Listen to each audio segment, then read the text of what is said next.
Lunch করে একটু rest না নিতে নিতেই দেখলাম সন্ধে হয়ে গেছে, তো ভাবলাম যে সবার জন্য একটু চা বানাই।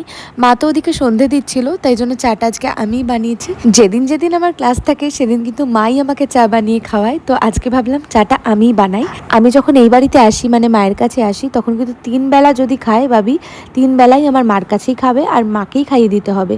তাই জন্য বাবিকে নিয়ে সেই সময়টা আমার খাওয়ানো দাওয়ানোর চিন্তা ভাবনা কিছু থাকে না, কারণ মার কাছেও ভালো খেয়ে নেয়, আমার কাছে প্রচণ্ড বায়না করে, জেদ করে। সন্ধেবেলা বাপি এনেছিল গরম রসগোল্লা, আর আমি মিষ্টি খেতে তেমনভাবে পছন্দ না করলেও গরম রসগোল্লাটা আমার ভীষণ ফেভারিট, তাই জন্য আনার সাথে সাথেই বাটিতে নিয়ে নিয়েছিলাম। বাবিকে একটা খাওয়াচ্ছিলাম, সাথে কিন্তু আমিও খাচ্ছিলাম। আর এই গরম রসগোল্লার স্বাদটা অবর্ণনীয়, অতুলনীয়। মানে এটা জাস্ট যারা খেতে ভালোবাসে তারাই বুঝতে পারবে যে কতটা ভালো লাগে। এখন প্রায় 9:45 মতন বাজে, আর এইমাত্র সায়ন আসলো। মায়ের জন্য নিয়ে এসছে একটা কেক।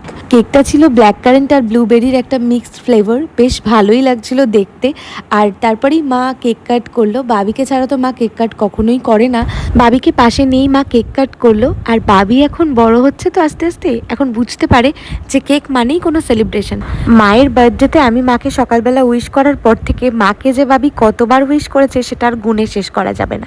এই ব্ল্যাক কারেন্ট আর ব্লুবেরির মিক্সড যে ফ্লেভারটা, এটা আমি ফার্স্ট টাইম ট্রাই করলাম, আমার তো বেশ ভালো লেগেছে। কেকটা উপর থেকে দেখতে যতটা সুন্দর লাগছিল, খেতেও কিন্তু ততটাই টেস্টি ছিল। এনিওয়ে, অনেকটাই রাত হয়ে গেছে, তো এখন আমরা সবাই মিলে বসে গেছি ডিনার করতে। আর ডিনারের যা যা আজকে মেনুতে ছিল সবটাই কিন্তু নীলিমা রেস্টুরেন্ট থেকে অর্ডার করেছিলাম। তো আজকে ডিনারের মেনুতে ছিল মশালা কুলচা, স্যালাড, পনির বাটার মশালা, চিকেন দো পেঁয়াজা আর মিক্সড ফ্রাইড রাইস, আর শেষ পাতে ছিল রসগোল্লা। তো আজকে মায়ের জন্মদিনটা তো এভাবেই কাটলো। দেখা হচ্ছে নেক্সট মিনি ব্লগে।